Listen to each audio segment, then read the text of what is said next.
வணக்கம்.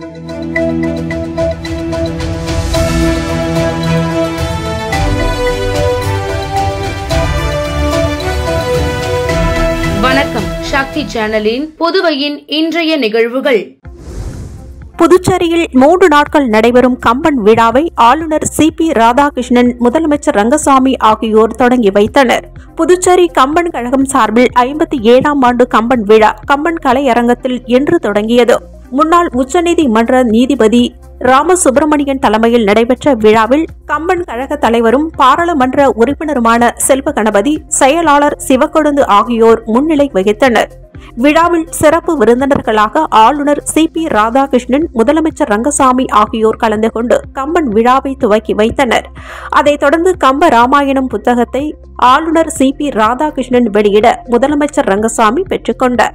விழாவில் சபாநாயகர் செல்வம், அமைச்சர் சாய்ஜி சரவணகுமார், சட்டமன்ற உறுப்பினர்கள் அனிபால் கண்ணடி, ஏ.கே.டி. ஆறுமுகம், முன்னாள் எம்பி சி.பி. திருநாவுக்கரசு உட்பட தமிழகம், புதுச்சேரி, இலங்கை, மலேசியா, சிங்கப்பூர் உள்ளிட்ட நாடுகளில் இருந்து ஏராளமானவர்கள் பங்கேற்றனர். விழாவை தொடங்கி வைத்து பேசிய ஆளுநர் சி.பி. ராதாகிருஷ்ணன், புதுச்சேரியில் சட்டம் ஒழுங்கை நிலைநாட்ட, நியாயம் தர்மத்தை நிலைநாட்ட நாங்கள் எடுக்கும் கடுமையான நடவடிக்கைகளுக்கு பொதுமக்கள் உறுதுணையாக இருக்க வேண்டும் என்றும், உலகில் சுத்தமான சுகாதாரமான நகரமாக புதுச்சேரியை உருவாக்குவோம் என்று தெரிவித்துள்ளார். புதுச்சேரி மற்றும் காரைக்கால் பகுதிகளில் 10ஆம் வகுப்பு பொதுத் தேர்வில் 89.14% மாணவ மாணவிகள் தேர்ச்சி பெற்றுள்ளனர். இதில் புதுச்சேரி பகுதியில் 91.28% பேரும், காரைக்கால் பகுதியில் 78.20% பேரும் தேர்ச்சி பெற்றுள்ளனர். புதுச்சேரியில் மார்ச், ஏப்ரல் 2024 நடைபெற்ற 10ஆம் வகுப்பு பொதுத் தேர்வு முடிவுகளை புதுச்சேரி அரசு பள்ளி கல்வி இயக்ககம் வெளியிட்டுள்ளது. அதன்படி புதுச்சேரி மற்றும் காரைக்காலில் உள்ள அனைத்து பள்ளிகளில் தேர்ச்சி விழுக்காடு 89.14% ஆகும். புதுச்சேரி மற்றும் காரைக்காலில் அனைத்து அரசு பள்ளிகளின் தேர்ச்சி விழுக்காடு 78.8% ஆகும். புதுச்சேரி மற்றும் காரைக்கால் பகுதியைச் சேர்ந்த 7590 மாணவர்களும் 7362 மாணவிகளும் என மொத்தம் 14952 மாணவர்கள் தேர்வு எழுதினர். இந்நிலையில் இன்று வெளியான தேர்வு முடிவுகளின்படி அரசு மற்றும் தனியார் பள்ளிகளில் பயின்ற 13328 மாணவ மாணவிகள் தேர்ச்சி பெற்றுள்ளனர். இதில் 6527 மாணவர்களும் 6801 மாணவிகளும் தேர்ச்சி பெற்றுள்ளனர். புதுச்சேரி மற்றும் காரைக்கால் பகுதியில் மொத்தம் தேர்ச்சி விழுக்காடு கடந்த ஆண்டை விட உயர்ந்துள்ளது. புதுச்சேரி மற்றும் காரைக்கால் பகுதி அரசு பள்ளிகளின் தேர்ச்சி விகிதம் 78.8% ஆகும். புதுச்சேரி மற்றும் காரைக்கால் பகுதியில் 100% தேர்ச்சி பெற்ற பள்ளிகளின் எண்ணிக்கை 107 ஆகும். மேலும் புதுச்சேரி மற்றும் காரைக்கால் பகுதியில் உள்ள 107 அரசு பள்ளிகளில் 8 பள்ளிகள் 100% தேர்ச்சி பெற்றுள்ளது குறிப்பிடத்தக்கது. புதுச்சேரியில் நீட் அல்லாத படிப்புகளுக்கான தர வரிசை பட்டியல் வருகின்ற ஜூன் 5ஆம் தேதி வெளியிடப்படும் என சென்டாக் அதிகாரிகள் தெரிவித்துள்ளனர். புதுச்சேரியில் நீட் அல்லாத பொறியியல், தொழில்நுட்ப கல்லூரிகள் மற்றும் கலை அறிவியல் கல்லூரிகள் ஆகியவற்றிற்கான 1ஆம் ஆண்டு மாணவர் சேர்க்கை சென்டாக் மூலம் நடைபெற்று வருகிறது. கடந்த 8ஆம் தேதி முதல் சென்டாக் இணையதளம் மூலம் மாணவ மாணவிகள் விண்ணப்பித்து வருகின்றனர். அதன் அடிப்படையில் 9993 இடங்களுக்கு விண்ணப்பங்கள் வருகின்ற 22ஆம் தேதி வரையில் பெறப்பட உள்ளன. முழுமையான விண்ணப்பங்கள் சென்டாக் அலுவலகத்தால் பெறப்பட்டு வருகின்ற ஜூன் 5ஆம் தேதி தர வரிசை பட்டியல் வெளியிடப்பட உள்ளது. இதனையடுத்து திருத்தப்பட்ட தர வரிசை பட்டியலானது ஜூன் 9ஆம் தேதி வெளியிடப்படும். பின்னர் நீட் அல்லாத படிப்புகளுக்கான முதல்கட்ட மாணவர் சேர்க்கை கலந்தாய்வு முன்னுரிமை ஆவணங்கள் ஜூன் 11ஆம் தேதி வரையில் பெறப்பட உள்ளன. ஜூன் 13ஆம் தேதி இறுதி தரவரிசை பட்டியல் வெளியிடப்படும். தொடர்ந்து ஜூன் 15ஆம் தேதி இணையதளம் மூலம் கலந்தாய்வு நடத்தி கல்லூரி சேர்க்கைக்கான உத்தரவு வழங்கப்பட்டு ஜூன் 26ஆம் தேதியில் மாணவர்கள் கல்லூரிகளில் சேரும் வகையில் நடவடிக்கை எடுக்கப்பட்டுள்ளதாக கல்வித்துறை அதிகாரிகள் தெரிவித்துள்ளனர். 10ஆம் வகுப்பு பொதுத் தேர்வில் புதுச்சேரி மாநில அளவில் அமலோற்பவம் பள்ளி மாணவர் பரத்குமார் 498 மதிப்பெண்கள் பெற்று முதலிடமும், தமிழகம் மற்றும் புதுச்சேரி அளவில் 2வது இடமும் பிடித்து சாதனை படைத்துள்ளார். புதுச்சேரி மாநிலத்தில் 10ஆம் வகுப்பு பொதுத் தேர்வு முடிவுகள் இன்று வெளியானது. அதன்படி புதுச்சேரி மற்றும் காரைக்காலில் உள்ள அனைத்து பள்ளிகளிலும் 89.14% பேர் தேர்ச்சி பெற்றுள்ளனர். 107 பள்ளிகள் 100% தேர்ச்சி பெற்று சாதனை படைத்துள்ளது. இந்நிலையில் புதுச்சேரி அமலோற்பவம் பள்ளியைச் சேர்ந்த மாணவன் பரத்குமார் 498 மதிப்பெண் எடுத்து புதுச்சேரி மாநில அளவில் முதலிடமும், தமிழகம் மற்றும் புதுச்சேரி அளவில் 2ஆம் இடமும் பிடித்து சாதனை படைத்துள்ளார். அவருக்கு பள்ளியின் தாளாளர் லூர்துசாமி சால்வை அணிவித்து பாராட்டு தெரிவித்தார். இதைத் தொடர்ந்து செய்தியாளர்களிடம் பேசிய மாணவன், படிப்பதற்கு என்று சரியான நேரம் ஒதுக்கி படித்ததாகவும், பள்ளியில் சொல்லிக் கொடுக்கும் பாடத்தை படித்ததாலேயே வெற்றி பெற்றதாக மகிழ்ச்சியாக தெரிவித்துள்ளார். மேலும் மருத்துவராக ஆவதே என் கனவு என்றும் அவர் தெரிவித்துள்ளார். புதுச்சேரி வில்லியனூரில் விற்பனைக்காக பதுக்கி வைக்கப்பட்டிருந்த ரூபாய் 1,50,000 மதிப்பிலான கஞ்சாவை பறிமுதல் செய்த காவல்துறையினர் 3 பேரை கைது செய்தனர். புதுச்சேரியில் கஞ்சா போதைப் பொருட்கள் நடமாட்டத்தை கட்டுப்படுத்த காவல்துறை சார்பில் ஆபரேஷன் திரிசூலம் என்ற பெயரில் சோதனை நடத்தப்பட்டு வருகிறது. அதன்படி வில்லியனூர் கணுவாப்பேட்டை அரசு பள்ளி எதிரே 3 பேர் கஞ்சா பொட்டலங்களை பதுக்கி வைத்திருப்பதாக காவல்துறையினருக்கு ரகசிய தகவல் கிடைத்தது. இத்தகவலின் அடிப்படையில் ஆய்வாளர் ஆறுமுகம் தலைமையிலான காவல்துறையினர் விரைந்து சென்று சோதனையிட்டனர். அப்பொழுது அங்கிருந்த 3 பேரை பிடித்ததுடன் அவர்களிடம் இருந்த கஞ்சா பொட்டலங்களையும் காவல்துறையினர் கைப்பற்றினர். விசாரணையில் அவர்கள் கோட்டைமேடு வினோத் என்கின்ற வினோத்குமார், பங்கூரைச் சேர்ந்த சதீஷ்குமார், செம்பியம்பாளையத்தைச் சேர்ந்த தசரதன் என்பதும் தெரியவந்தது. மேலும் அவர்கள் ஒடிசா மாநிலத்தில் இருந்து கஞ்சாவை வாங்கி வந்து புதுச்சேரியில் விற்பனை செய்ததும் தெரியவந்தது. அவர்கள் 3 பேரையும் காவல்துறையினர் கைது செய்ததுடன் 1,50,000 மதிப்பிலான கஞ்சாவை பறிமுதல் செய்தனர். புதுச்சேரியை சேர்ந்த தொழிலதிபரிடம் மர்ம நபர்கள் நூதன முறையில் ரூபாய் 23,55,000 மோசடி செய்தது குறித்து சைபர் கிரைம் காவல்துறையினர் விசாரணை நடத்தி வருகின்றனர். புதுச்சேரி வில்லியனூரைச் சேர்ந்தவர் ராஜா. தொழிலதிபரான இவர் இணைய வழியில் பங்குச்சந்தையில் முதலீடு செய்து வந்தார். சில நாட்களுக்கு முன்பு அவரது வாட்ஸ்அப்பில் பங்குச்சந்தையில் முதலீடு செய்து அதிகம் லாபம் சம்பாதிக்கலாம் என குறிப்பிடப்பட்டிருந்தது. இதை நம்பி வாட்ஸ்அப் குழுவில் ராஜா இணைந்துள்ளார். பின்னர் அதன் மூலம் ரூபாய் 23,55,000 முதலீடு செய்துள்ளார். அந்த பணத்திற்கு லாபம் கிடைத்துள்ளதாக தகவல் வந்தது. ஆனால் அதை அவரால் எடுக்க முடியவில்லை. மேலும் கூடுதல் பணம் செலுத்தினால் மட்டுமே லாபத்தை எடுக்க முடியும் எனவும் குறுந்தகவல் வந்துள்ளது. இதனால் தான் ஏமாற்றப்பட்டதை உணர்ந்த ராஜா இதுகுறித்து புதுச்சேரி இணையவழி குற்றத்தடுப்பு பிரிவு காவல்துறையினரிடம் புகார் அளித்துள்ளார். காவல்துறையினர் வழக்கு பதிவு செய்து விசாரணை நடத்தி வருகின்றனர். புதுச்சேரி வில்லியனூர் காவல் நிலைய எல்லைக்கு உட்பட்ட பகுதிகளில் காணாமல் போன ரூபாய் 4,80,000 மதிப்புள்ள 25 செல்போன்களை மீட்டு உரியவர்களிடம் காவல்துறையினர் ஒப்படைத்தனர்.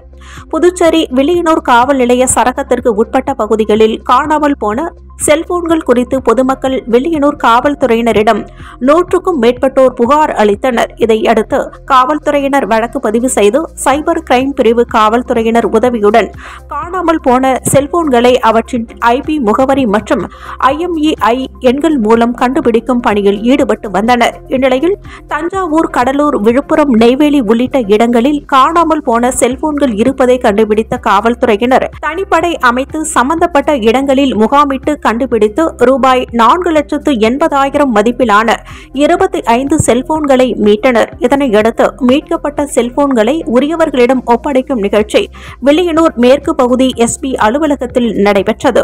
இதில் SP வம்சித ரெட்டி கலந்து கொண்டு மீட்கப்பட்ட செல்போன்களை உரியவர்களிடம் ஒப்படைத்தனர். செல்போனிற்கு உரியவர்களும் அதனை மகிழ்ச்சியுடன் பெற்றுச் சென்றனர். அரியாங்குப்பம் ஸ்ரீ செடிலாடும் செங்கழு நீரம்மன் ஆலய தேர் திருவிழாவில் முதலமைச்சர் ரங்கசாமி, சபாநாயகர் செல்வம் ஆகியோர் கலந்து கொண்டு தேரினை வடம் பிடித்து இழுத்து துவக்கி வைத்தனர். புதுச்சேரி மாநிலம் அரியாங்குப்பம் பகுதியில் எழுந்தருளி உள்ள அருள்மிகு ஸ்ரீ செடிலாடும் செங்கழு நீரம்மன் ஆலயத்தில் புதிதாக உருவாக்கப்பட்ட திருத்தேர் திருவிழா இன்று வெகு விமர்சையாக நடைபெற்றது. இந்த திருத்தேர் திருவிழாவில் முதலமைச்சர் ரங்கசாமி, சட்டப்பேரவைத் தலைவர் செல்வம், அரியாங்குப்பம் சட்டமன்ற உறுப்பினர் பாஸ்கர் என்கின்ற தட்சிணாமூர்த்தி ஆகியோர் சிறப்பு அழைப்பாளர்களாக கலந்து கொண்டு திருத்தேரினை வடம் பிடித்து இழுத்து துவக்கி வைத்தனர். இந்த நிகழ்ச்சியில் ஏராளமான பொதுமக்கள் மற்றும் பக்தர்கள் திரளாக கலந்து கொண்டனர். புதுச்சேரியில் பதவி உயர்விற்காக நடைபெற்ற அசிஸ்டன்ட் தேர்வு முறையில் ஏற்பட்ட முறைகேடுகள் குறித்து சிபிஐக்கு புகார் அளிக்க உள்ளதாக பாராளுமன்ற உறுப்பினர் வைத்திலிங்கம் தெரிவித்துள்ளார். காங்கிரஸ் கட்சி தலைமை அலுவலகத்தில் செய்தியாளர்களை சந்தித்த காங்கிரஸ் கட்சியின் மாநில தலைவர் வைத்திலிங்கம், பதவி உயர்விற்காக துறை சார்ந்த அசிஸ்டன்ட் தேர்வு நடைபெற்றது. 10 ஆண்டுகள் அனுபவம் உள்ளவர்கள் மட்டுமே அந்த தேர்வை எழுத முடியும் என்று குறிப்பிட்டிருந்தார்கள். ஆனால் அனுபவங்கள் இல்லாதவர்களையும் தேர்வு எழுத அனுமதிக்கின்றார்கள் என்பதுதான் வேதனையாக உள்ளது என்று தெரிவித்துள்ளார். மேலும் தேர்வை நடத்திவிட்டு அதற்குண்டான மதிப்பெண்களையும் தரவரிசை பட்டியலையும் வெளியிடாதது ஏன் என்று கேள்வி எழுப்பிய அவர், தரவரிசை பட்டியலை வெளியிட்டால் இவர்களின் குற்றங்கள் வெளியே தெரிந்துவிடும் என்று அதிகாரிகள் தயங்குவதாக குற்றம் சாட்டினார். மேலும் தேர்வு எழுதிய அத்தனை பேரின் மதிப்பெண்களையும் வெளியிடுவதோடு விடைத்தாட்களையும் பார்க்க அனுமதிக்க வேண்டும் என்று கேட்டுக்கொண்ட அவர், இல்லை என்றால் இதுகுறித்து சிபிஐக்கு புகார் அளிக்க உள்ளதாக அவர் குறிப்பிட்டுள்ளார். காரைக்கால் மாவட்ட பாஜக ஓபிசி அணியின் சார்பில் நீர்மோர் பந்தல் திறக்கப்பட்டது.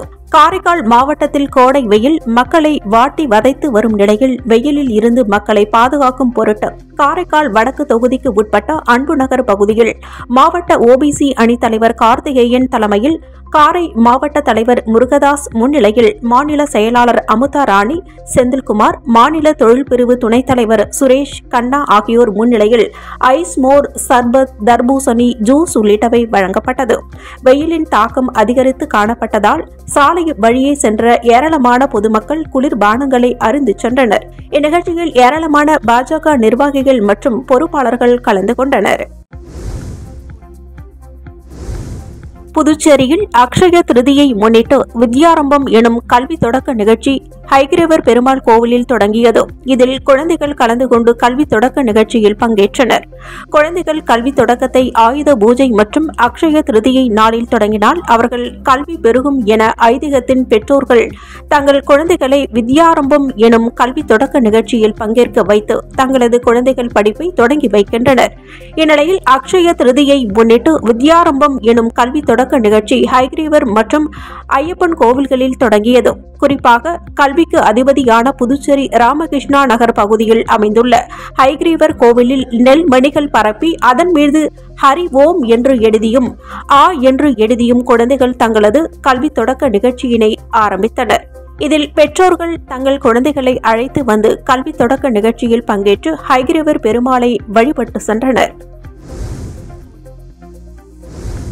பிள்ளையார்குப்பம் பகுதியில் அமைந்துள்ள அருள்மிகு ஸ்ரீ கூத்தாண்டவர் கோவிலில் படுகளம் எழுதல் நிகழ்வு மற்றும் கும்பம் படைத்தல் நிகழ்வும் இன்று திருக்கோவிலில் கோலாகலமாக நடைபெற்றது.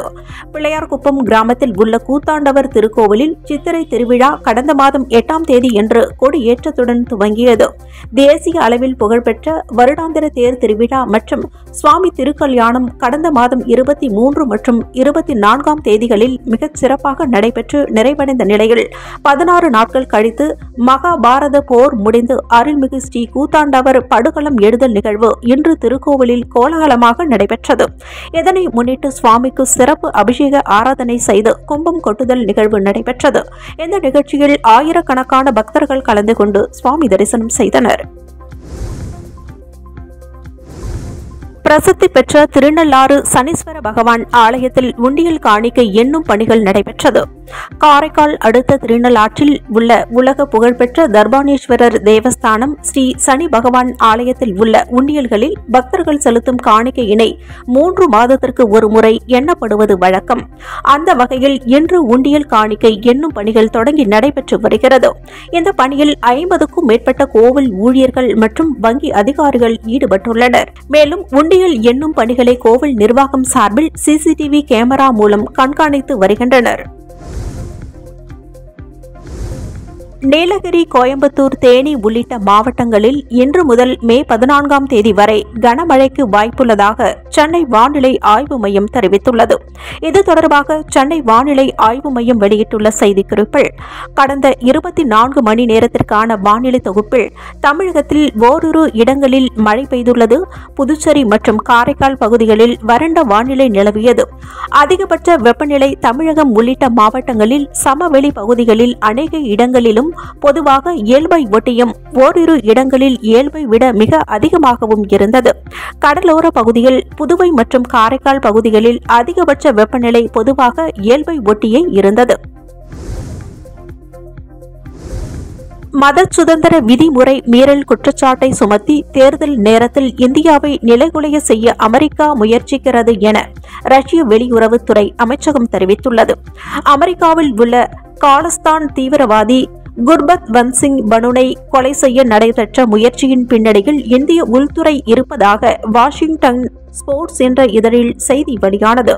குர்பந்த் சிங் பனுனை கொலை செய்ய கூலிப்படையினை நியமிக்க இந்திய தொழிலதிபர் நிகில் குப்தாவிற்கு இந்திய உள்துறை அதிகாரி விக்ரம் யாதவ் உத்தரவிட்டிருந்தார் எனவும், இந்த சதி திட்டத்திற்கு ரா பிரிவு தலைவர் சமந்த் கோயல் ஒப்புதல் அளித்திருந்தார் எனவும் அதில் தெரிவிக்கப்பட்டிருந்தது. மேலும் தனது எதிரியினை பழிவாங்க ரஷ்யாவும் சவுதி அரேபியாவும் மேற்கொள்ளும் செயலை இந்தியாவும் செய்ய முயற்சிக்கிறது என வாஷிங்டன் ஸ்போர்ட்ஸ் கூறியிருந்தது. இந்த குற்றச்சாட்டை இந்திய வெளியுறவுத்துறை அமைச்சகம் மறுத்திருந்தது. ஆனாலும் இந்தியாவில் மத சுதந்திர விதிமுறை மீறல் உள்ளதாக அமெரிக்க அரசின் அறிக்கையில் விமர்சிக்கப்பட்டிருந்தது. ஹைதராபாத் லக்னோ அணிகள் மோதிய லீக் போட்டியில் பல்வேறு சாதனைகள் படைக்கப்பட்டன. இந்த போட்டியின் போது லக்னோ அணியின் கேப்டன் KL ராகுல் T20 போட்டியில் 7500 ரன்களை பூர்த்தி செய்தார். அதேபோல் ஹைதராபாத் வீரர் அபிஷேக் சர்மா தனது 100வது T20 போட்டியில் விளையாடிய பெருமையினை எட்டியுள்ளார். மேலும் இந்த சீசனில் இதுவரை 1000 சிக்சர்கள் அடிக்கப்பட்டுள்ளன. இந்த சீசனில் குறைந்த பந்துகளிலேயே 1000 சிக்சர்கள் என்ற சாதனை எட்டப்பட்டுள்ளது. மொத்தம் 13079 பந்துகளில் 1000 சிக்சர்கள் அடிக்கப்பட்டுள்ளன. இத்துடன் சக்தி சேனலின் புதுவையின் இன்றைய நிகழ்வுகள் முடிவடைகின்றன. வணக்கம்.